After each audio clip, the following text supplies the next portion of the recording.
Ready to rip? Yes.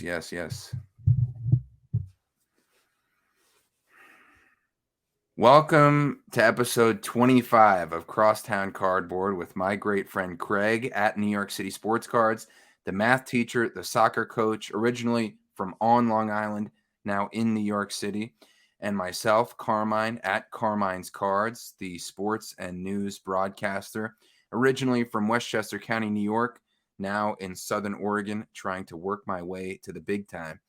And speaking of big time, we have a big episode of Crosstown Cardboard today. The topic of episode 25 is The Learning Never Stops. And me and Craig are going to talk about a few things that we've learned, even though Craig has been in the hobby, never taking a break for 25 years almost now. And I collected as a kid, got back into it like so many of us did during the pandemic. And now I've been back into it for a couple years now. So, Craig, before we get into that, how are you doing? I know you've been pretty active in not just the sports card community, but also the sports community. So please enlighten us on what's been going on the past week. Yeah. So episode 25, the Barry Bonds episode, if you will, and I'm feeling juiced up. Nice. Oh, you were ready for that one. I was ready for it. No, everything's good. I went to a show this past weekend. I went to a college basketball game on Saturday. So it was an active day in the New York hobby community and just being around New York City. Have some pickups to share. We're going to talk about learning, which as a teacher and an educator, obviously, I love this. But, I was listening to a podcast recently, the Knuckleheads podcast with Quentin Richardson and Darius Miles. Yes. And they had Stan Van Gundy on, one of the best coaches ever. Oh, I got to check that out. And he had a quote that really stuck with me in talking about players who, know a lot. And he said, if you think you have all the answers, you're not asking the right questions. Great point. So no matter how long you've been doing this card thing for, you've been in the hobby for 20 years or 2 weeks, there's always new things to learn. And we're going to touch upon that this episode, just even recently, a few things that we have learned, some new discoveries in our hobby journey. 100%. And I think that curiosity is one of the most underrated qualities that somebody can have, because that can take you from not knowing anything just because you're curious. And then all of a sudden you're asking those questions that are important. You're learning more. And in no time, you're at the same level of somebody who went in knowing more, who might not have been as curious. And I think that says a lot about something you're passionate about in a hobby, that you're willing to want to learn more. So like, I love coaching soccer. I love cards. Yes, I'm a teacher, but you don't find me in my spare time watching YouTube videos on how to deliver a math lesson. But I'm always trying to pick up new tidbits on how to, coaching soccer strategies and card stuff. So the curiosity keeps me going because I want to know. I want to know as much as I can and just soak in knowledge. Yes. That's respectable. That's a great quality to have. Facts. So as far as before we get into the cards, I did go to a college basketball game this weekend at Madison Square Garden. It was the Elite Eight. It was an incredible game. And what was so cool about it was the game was in New York City. It was Kansas State versus Florida Atlantic. And there were three players on Kansas State from New York City, Harlem in particular. Yes, the little point guard, right? Yeah, Marquise Noel. So to see him put on a show, even though they lost, in the heart of New York City was a pretty incredible experience. And I don't know the last time I've been to a sporting event that with that high stakes and that good of a game at the same time. So we collect cards because we love sports, but every once in a while I got to take a step back and just go to the event itself. And it was really, it was March Madness hoops in Madison Square Garden. Can't beat it. That, that guy, Noel, he had so much heart. I just love the heart that you see in the NCAA tournament where this guy, hardly any recruitment, 5'8", nobody wanted him. And then you get these stories that you don't really focus on as much during the regular season. And then he dishes out, he had that one game previous, 20 points, 19 assists, a tournament record, and then 30 points. And I think he definitely had more than 10 assists in the last game, but just a heartbreaking ending, passing up what he could have taken the last shot. But what can you do? That's sports for you. Now there's a 9 seed in the Final Four. Go figure. Wow. Carmine, tell me something in this hobby Yeah. that you learned that you didn't previously already know, maybe in the last couple or few weeks? Well, I've really learned that it's okay to pay over comps. And, Mm, as somebody who has been pretty active flipping cards, which I have been, although I do have my, untouchable cards, my New York Knicks autographs, my Larry Bird PC of a few, nicer cards that I like to keep, and then a lot of base cards that are worth nothing that I just like. And that's mainly my PC. And then, now I got this Magic Johnson flawless game used patch. But not only that, it's if you're watching on the Crosstown Cardboard YouTube, it's the J in Johnson, and you can clearly make it out in the patch. It's numbered out of 25. So the last sale on that card, exact card but different patch, was $650. And so we were negotiating, and he's like, "Yeah, I'm not going to let this go for less than what the last sale went for because it's such a unique patch." totally fair. And I was like, "Yeah, that was obviously not the answer I wanted because I'm trying to get the best deal possible." But I knew that was fair. And so I was like, "Okay, well," he's like, "Well, I would do 700." I'm like, "How about 675?" And we're like, "Deal." He said deal. Did you give him the So handshake emoji? no, just the deal, verbiage, Cool. which Yeah, that is works. not quite doesn't quite hit you with the Mike Breen bang call, but it's, it's good, it's good, and it's close. So, but yeah, so I ended up getting it, and so I was okay paying over comps on this one because it's so unique.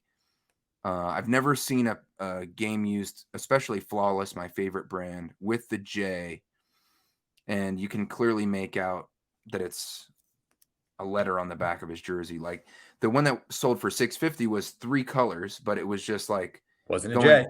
horizontal. You couldn't tell what it was. And so I was okay paying over comps because that's headed to my PC and because it's such a unique version of that card with the J. I mean, that's one of the things that I've been interested in getting recently is like when you can actually make out the letter of whatever game used patch it was, like a full or a half letter, like this DeMar DeRozan that I'm showing, this flawless patch that I've also put on the podcast before.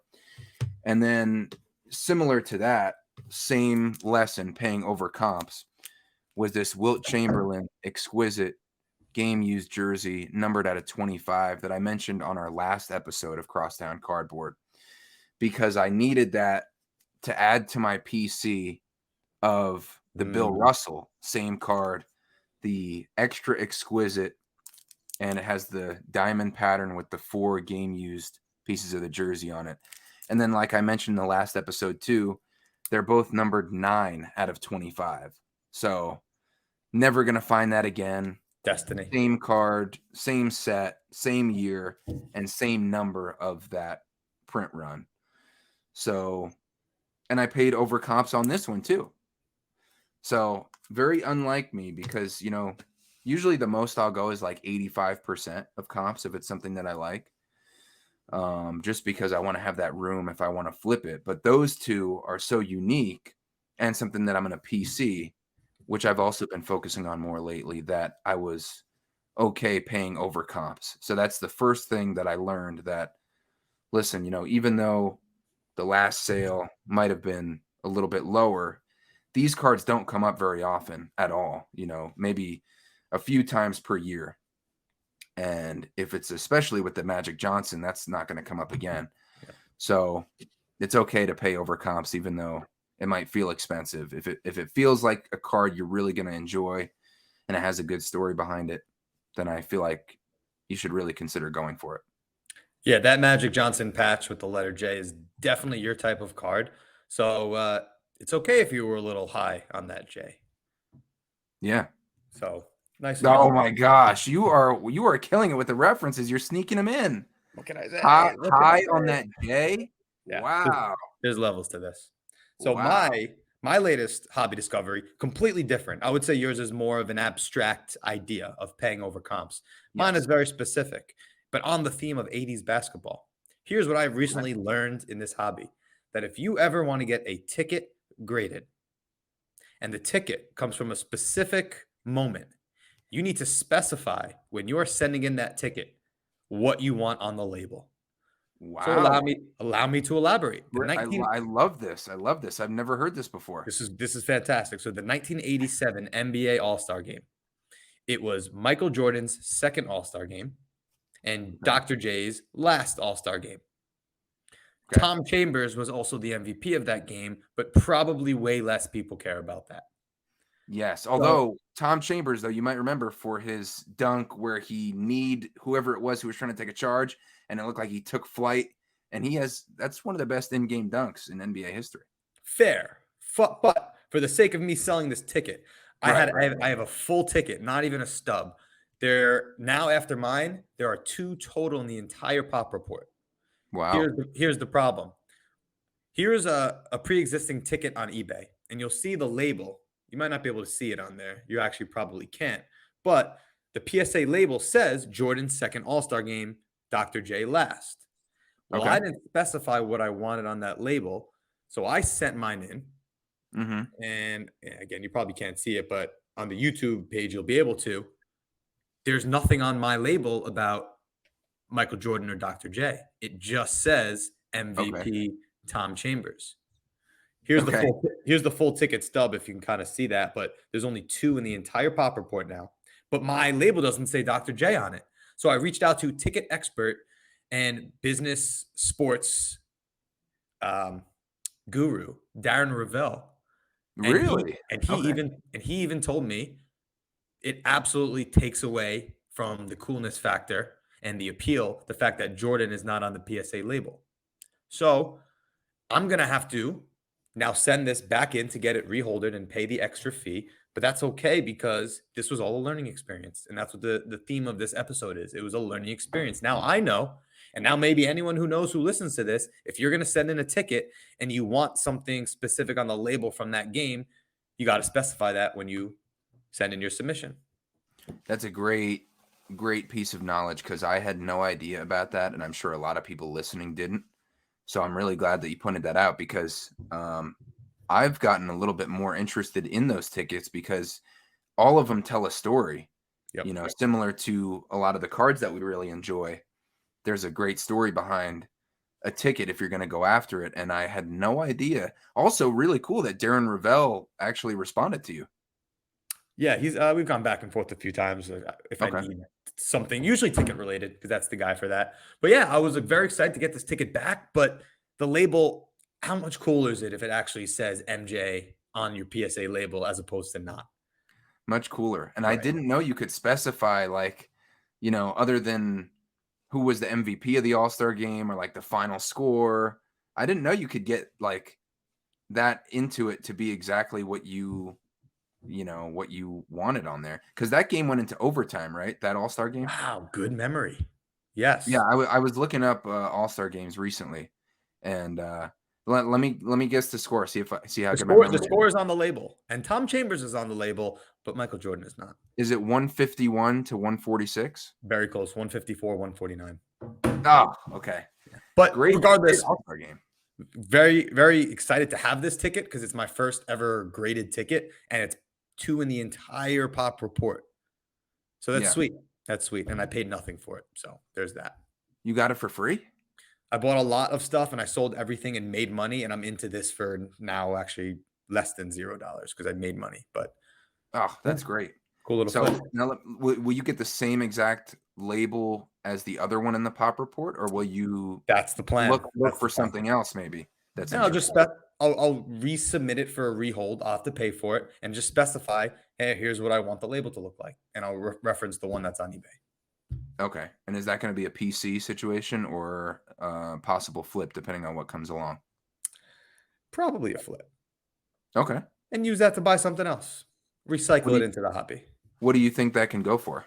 Oof. I don't know. Guess we'll find out. Stay tuned for by the time I get that back. Maybe we'll be on like episode 30 by then. Yeah. Oh, that's cool.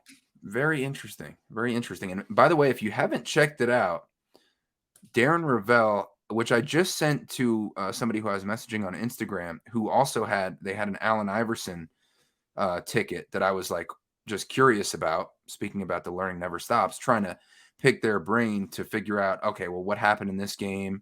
Was there any significance to it? Because if it's just like a ticket from Allen Iverson's rookie year, he had 20, 25 points. To me, that might be cool. It was autographed, but it's not like a really spectacular game. So I was wondering about, that ticket. And then I sent him Darren Ravel's YouTube video with Jeff Wilson, the sports card investor who has, access to like Black Jaded Wolf. We were talking about her awesome collection that he went through and told the story of. And Darren Ravel has some incredible tickets and sports memorabilia. So if you haven't seen that and you're interested in possibly getting into this ticket situation, he has like memorabilia from past presidents and, autographed baseballs and tickets and, press passes from like, star athletes at like the Olympic Games. Right. Yeah, Very I've seen cool. those. The Kobe. Yep. Yeah, very cool. Like the stories that you can find, just like other niches of the hobby that you might not expect that's outside of cards. Definitely. We're gonna snake draft this just because this one is really quick. But Okay. sticking to the theme of things we learned, I was at a card show yesterday. Was it yesterday? It was yesterday. Behind the Diamond, our good Mm, friend John. This was on Long great guy. Island, his Babylon show. Hmm. And I actually sold this card, so I'm mailing it out tomorrow. But I was shopping it around the show. This is a 2001 Sweet Spot, Joe DiMaggio. And on the back, it Nice. says game worn jersey. It's got the pinstripe and everything. Yep. And one vendor, someone I'm very cool with, he's always very respectful. He's like, I can't buy that. It's like, why? I mean, it's a Joe DiMaggio game worn jersey. He said, yeah, Yeah. but it's from the old timers game. So I'm like, what do you mean? It says on the back, jersey worn by Joe DiMaggio in an official Major League Baseball game. Now, granted, Yeah. I am taking this person at their word, but he did make a very valid point that the uniform doesn't really match up with what the uniforms looked like when DiMaggio was playing. So according to his conjecture, how you like that for a big word? Great. He seems to think this is not like a jersey that Joe DiMaggio wore in a game, but he wore it like an old timers game later on, not during his playing days. So if I'm taking him at his word, that's something completely new that I learned. And I'm probably now, every time that I see a jersey card of like an old player, I'm now going to think to myself, okay, does the coloring, does the fading of the jersey kind of match with when that player played? And he has a good point because this jersey piece is like very new era and white. And DiMaggio played 50s, 60s. So again, taking him at his word, I learned that this may not have actually been worn by Joe DiMaggio in a real game. Interesting. Okay. So you've learned to look into the actual definition of whatever game used that might have been, or if it was actually a legitimate MLB game rather than like, an exhibition, or just looking a little bit deeper instead of just taking it at face value of the language on the card. Yeah, that's a good point. And I know people love checking like game worn jersey patch cards and trying to find that jersey match. And I don't know if I'm going to get that in depth with it, but at least with old time Hall of Fame players, when you get a game worn jersey, I might now take at least a little extra effort to look into where that jersey might have come from. So, like your Bill Russell, for example, the material is wool. Yeah. Seems legitimate to me because you don't really see modern day players wearing wool on their warm ups. Yeah. I asked somebody where that came from, and it's interesting. It kind of like falls in line with what you were just saying about being game used, because somebody who commented on my story when I wrote like, I wonder like, were they wearing wool back in the day? Because like I don't really feel like that's a good material to play, and you're sweating, Sure. especially Itchy. the Sounds Boston itchy. the Boston Garden back then, Red Auerbach would tip the scales and make it super hot in there so that Yeah. and especially what he did in the locker rooms for the opposing teams. But somebody on Instagram wrote me that it was from the warm up. They were pretty confident it was from the warm up back then. And so I was like, oh, okay. It's still like game used, I guess, because it was a game used warm up, like before the game. Counting it. Counting it. So yeah, so I was like, okay, but it is kind of interesting to see that language of was it what part of the game was this actually used in, or was it a legit game, or like an all-star game or an old timers game?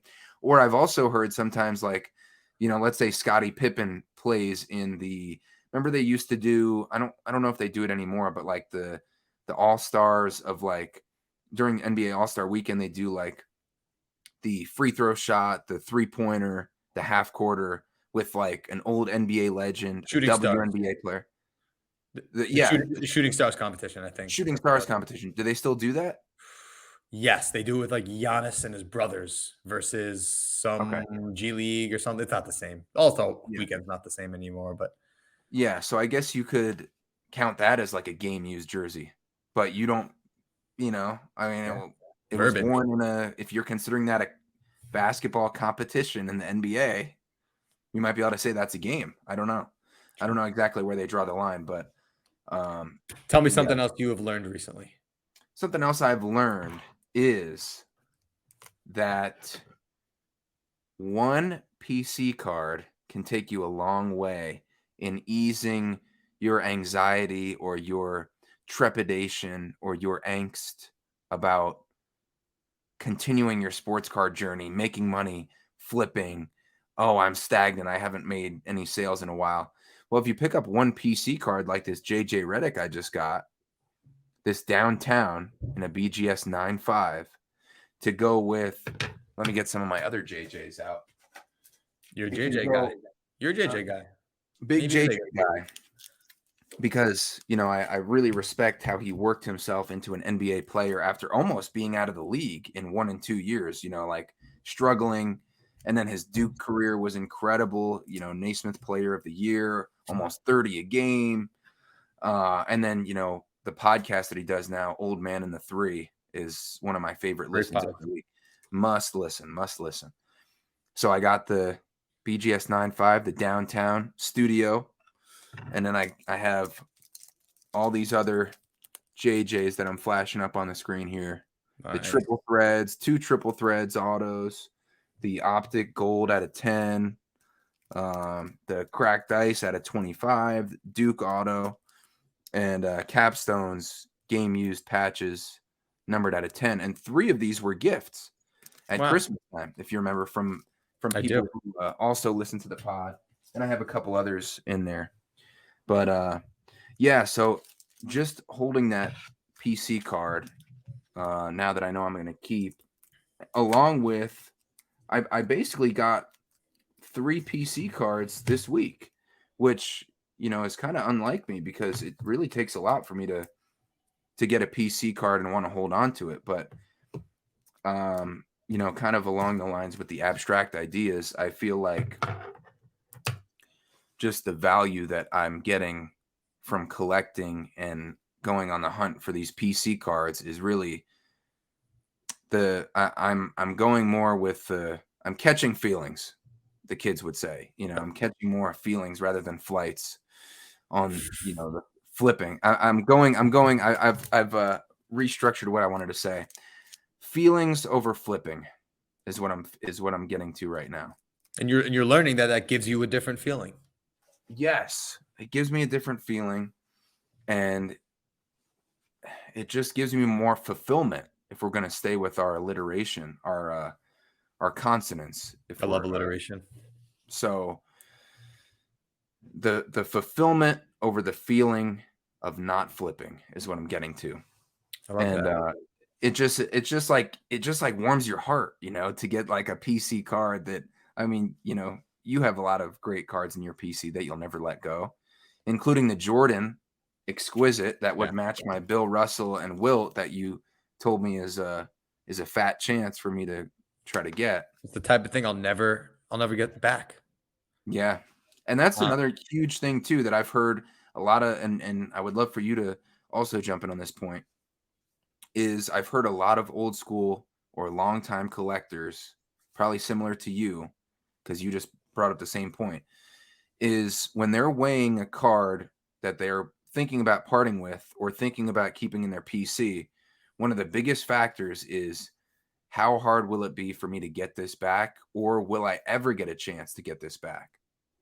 So like with the Wilt and Bill Russell being both numbered 9 out of 25, unless I get that same exact card back, I'm never going to get that back to have the matching pair again. So that would be one of the biggest factors. And then with going back to the Magic Johnson, that J on the game used patch, I'm probably never going to get that back. So is that like one of the biggest factors that you think about too? Like, when you're weighing PC or potential sale? Oh yeah, I not that long ago ran kind of a little experiment where I was going through all my slabbed up PC cards Okay. and looking at pop reports, and I'm like, pop 3, pop 4, pop 7. I'm like, yep, this is where I Yeah. want to be operating. Yeah. Yeah. That's a great point. I mean, you see the low pop, you automatically know it's going to be very hard to get that back. But Yep. but at the same time, it's going to be very desirable for somebody else to want. So that's kind of like the bittersweet nature of collecting, but also trying to make money or with a big profit in front of you potentially. The balance we try to figure out every day. Before we get to our last example of things that we've learned, I need to give a shout out to a good friend of mine, Steve. Steve set up at John's show this past weekend. It was his first time ever setting up. And Mm, I saw him on Sunday, and he was telling me, he's like, man, this has really been a learning experience. And I'm like, that's what we're talking about this week. Go figure, a learning experience. So Steve, he's throwback.sports.cards on Instagram, puts out great content. He's a movie producer and a wow. father of 8. Oh my goodness. Go Philip figure. Rivers. Go Philip figure, Rivers because had he always sleeves his cards up. So go figure, right? You know what I mean? it. Wow. Oh my gosh. Steve with the sleeve. Um, Unbelievable. Needed to shout him out. All love to him. He crushed it, and it was a learning experience for him. Here's another thing I learned, Carmine. We are Okay. all familiar with logo men. The triple logo man was all the buzz, right, for a while. Yes. Yes. The LeBron. Yes. So you've seen NBA logo man cards, you've seen NFL Shield cards, MLB logo patches. I remember pulling a Kurt Schilling back in the day. But here's something you don't see a lot: the MLS logo patch. And Yeah. until a couple of weeks ago, I did not know that an MLS logo patch even existed until I got this card for an absolute steal. This is 2015 Topps Apex. Now, the Okay. goalie, Bill Hammond, who's actually quite a good goalie, but that's not why you get this card. You get this card because it is a thick, chunky, game worn patch from the old school MLS logo, numbered out of 5. Wow. Well, Yeah. what That's did I beautiful. learn? Again, where your ideas are a little more abstract, they're like feelings ideas. What did I learn? That MLS game worn logo patches actually exist. Wow. And I'm surprised. I'm surprised you didn't know that as a big soccer collector. no, and I don't really see many others out there. So I am so thrilled to have this. And I've got a lot of interest on this card, but it is so unique. Again, it's the logo, the full logo. Of course, it's match worn. You know how we do on this pod. Right. And I did a deep dive into this set, 2015 Topps Apex Soccer. Never thought that's a random set that I'd be researching, but I came Yeah. across this incredible card, and yeah, you learn something new every week in this hobby. MLS logo patch. That is sweet. That is very cool.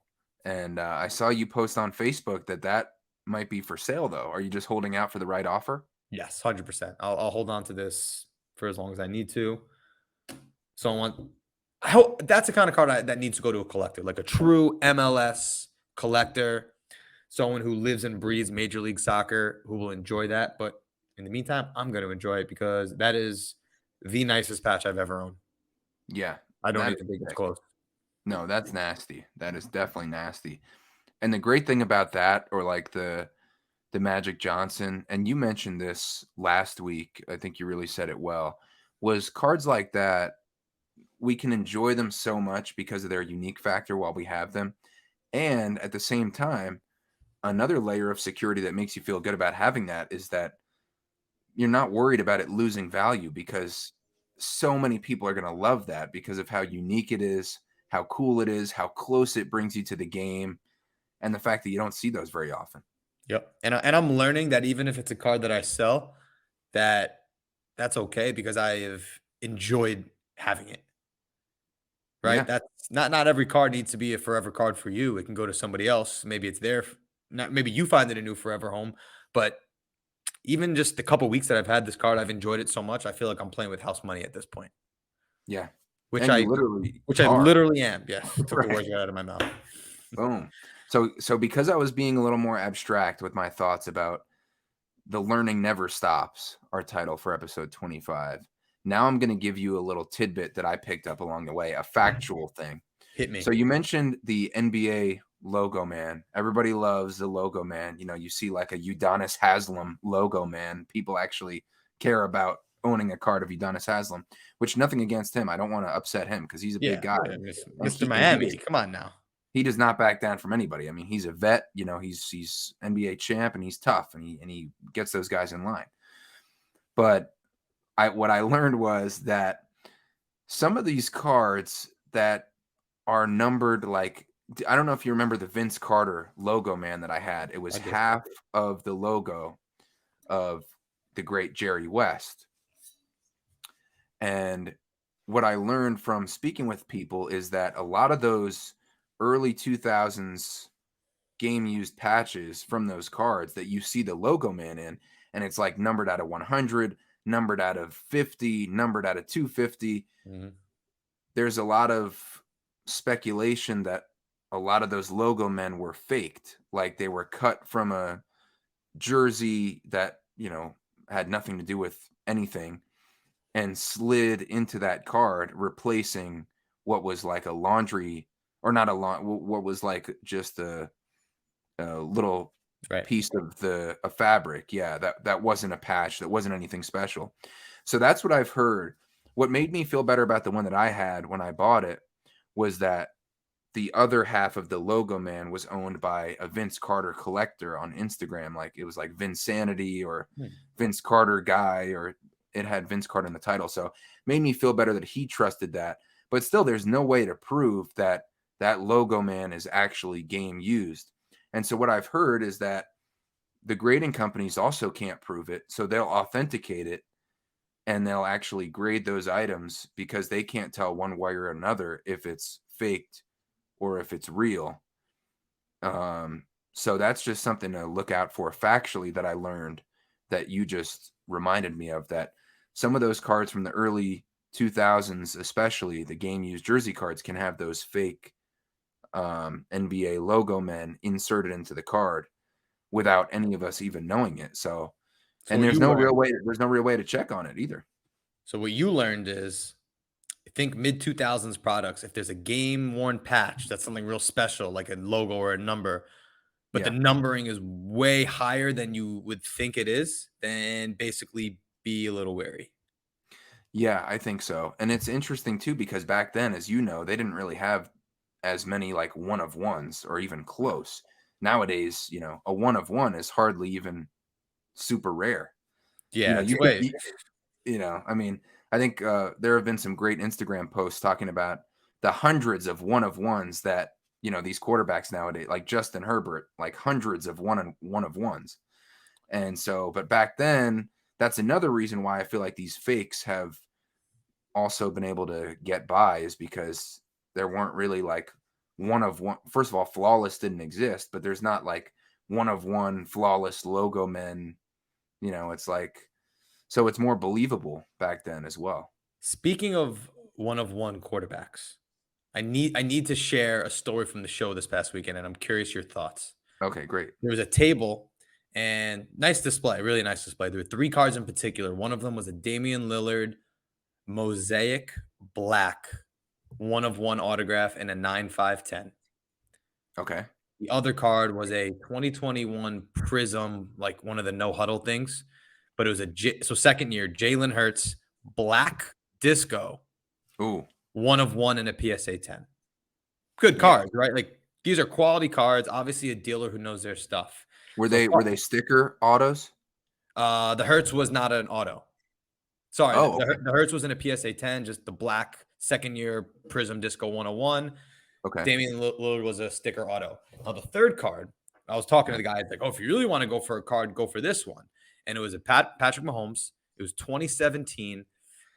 Can't remember if it was select, but it was a horizontal card. It was an RPA, and it was like a gold out of 10. And I'm like, oh, that's a really cool card.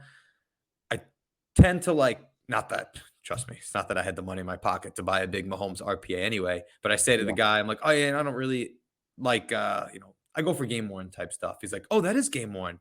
So I'm thinking to myself, one, no rookie year stuff is game worn. Two, maybe you didn't know this, and I could be wrong here, but I'm pretty sure this is accurate. Pat Mahomes doesn't have any game worn cards.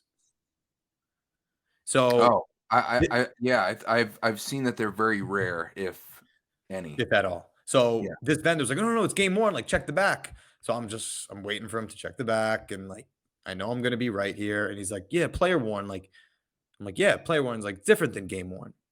So I taught this guy something new today. But my thought was, this guy has a showcase full of banger cards, and you don't Yeah. know the difference between player worn and game worn. That's very surprising. That's very surprising. What? It's I'm baffled that he would. I mean, I'm just as amazed as you Right. that So he. Yeah. my thought was, this person really care about this? Is it like, you serious collector? There's got to be all business for you if you don't know a little fact like that. But who am I to judge? Run their business however you want. They did have super nice cards, can't lie. But yeah, that was an observation I just wanted to get off my chest. Yeah, I think, and I think that's a great observation. It was player worn, but he didn't Right. realize player worn doesn't mean game worn. Yeah. No, that's the baffling thing because somebody who's investing that much money in the hobby, you would think, and being set up at a show with these higher level cards, Right. you would think that they would know, even if it's just business. You would think that they would know because game used stuff is way more valuable than player worn. But, it could be a section of the hobby that he hasn't really studied very much. And Sure. I've been surprised too on Facebook because I'm constantly looking for game used, game worn stuff just like you. And people will tell me, "Oh yeah, this is." I'm like, "Is this game used?" They're like, "Oh yeah." And if I'm like a little bit wary about if it's actually game used, I'll just ask for a photo of the back. And that could be for condition, Sure. or whatever. I mean, I'm trying to buy a card, I can really just ask for more photos, totally. And I wouldn't, anybody who's thinking about it, definitely ask for more photos if you're wary at all, because Yeah. you want to be totally secure before making a purchase. And then it'll say player worn on the back. I'm like, that that says player worn, like it's not game used. And so I mean, I say it in a nice way, but I'm also amazed that and maybe it's just, people who got into it after the pandemic or don't care as much, Sure. like we were collecting as kids in a time when it everything was game used. There was no player worn, and there definitely wasn't any this material's not affiliated with any game match or whatever. So, but that is very surprising. I'm glad you brought that up because anybody listening, definitely keep an eye out because that'll if you want to invest your money into a very expensive card, at the very least, you should know that there's a difference between Yeah. those two categories. And if it matters to you, like you just Yeah. made a very clear point as to why it matters to us, because that's the stuff we grew up on, which kind of leads me right into my one pickup from the show. Oh, here we go. And this is from 2004. Fleer. What Fleer is Oh, this? I've already seen this. This was Yeah, you nasty. have seen it, but this is the stuff that gets me going here. A triple game worn patch because it says authentic game worn jerseys on the back of Nomar, A-Rod, and Giambi. But look at Oh, these patches. Are you kidding me? disgusting.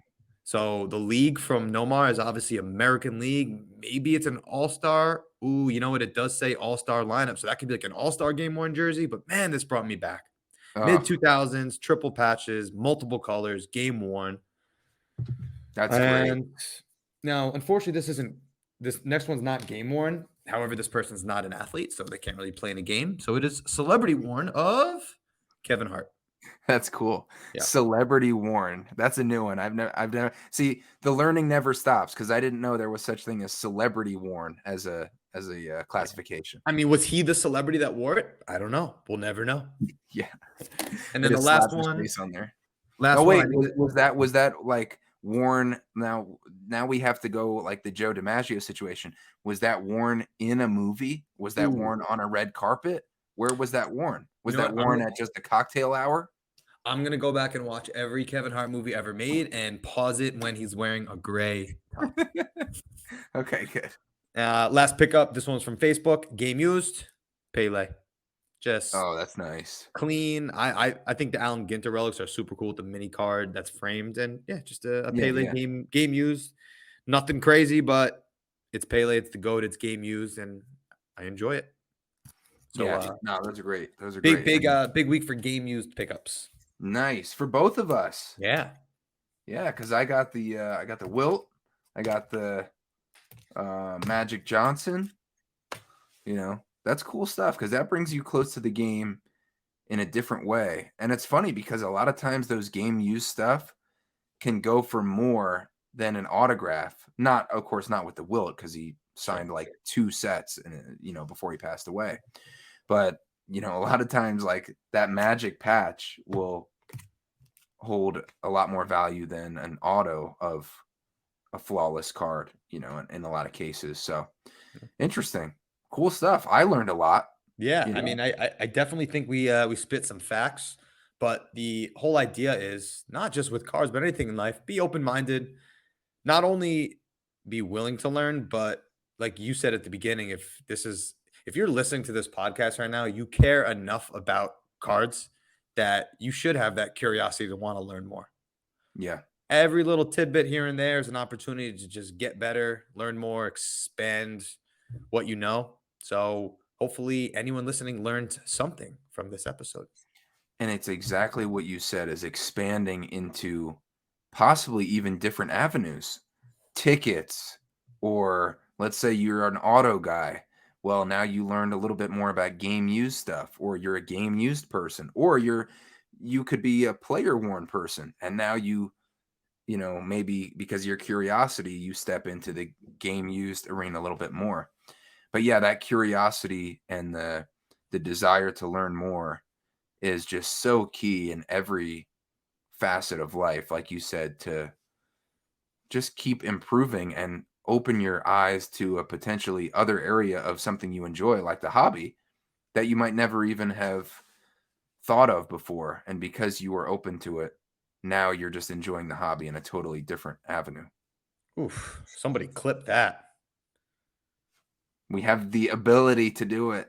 Sweet. Speaking of wanting to learn more, is next week's episode going to be our guest? Next week's episode is going to be our guest. Yes. I don't want to jinx it. Yeah. Because this is a pretty big time guest for us to get. Somebody already guessed it from your hints from last week, so we'll leave it at that. They guessed it correctly? Yeah, they did. Oh, okay. Well, if you're in the hobby and Joey D's cards, if you're listening, you were correct. Joey D's cards. And that's one of my buddies too. He's always great guy. Trying to buy a LeBron patch from him. Yeah, he's got a lot of nice cards too. He's got some LeBrons and some big time cards for sure. But yeah, so they're in the same industry as me in the sports broadcasting at a slightly higher level. Slightly higher level. There he goes again. But it's not Mike Breen. It's not Mike Breen, although we were at one time good buddies for half an hour. Sweet. I'll tell the JJ Redick story next time too. On that note, the Knicks won tonight, quickly dropped 40. The U.S. men's national team won 2 of their last 2 matches in the last few days, scoring a lot of goals. So things are okay in the sports world right now. Yeah, that's nice. That's nice. Quickly mania is quickly starting in New York. I mean, right in time for the playoffs. And I have a nice RJ Barrett card coming in the mail, an RPA. Okay. That I'll have to show you just in time for the Knicks' deep playoff run. Deep. Yes. Manifest it. Put it out there. Because, I mean, we've been saying this for a while now. New York sports are officially back. All right, bro. So next week we have I'm not going to give it away, but we should have a big guest for next week. So stay tuned. Thanks for tuning in for 25 episodes so far. And don't forget to like, subscribe, rate, review on the podcast, the YouTube comment. We always love going back and forth in the comments. And just thanks to everybody for taking the time on your drive, washing dishes, doing laundry, or sitting and giving us your undivided attention, even better, for 25 episodes. 26 should be a good one, we're predicting. Buckle up. All right, bro. Peace.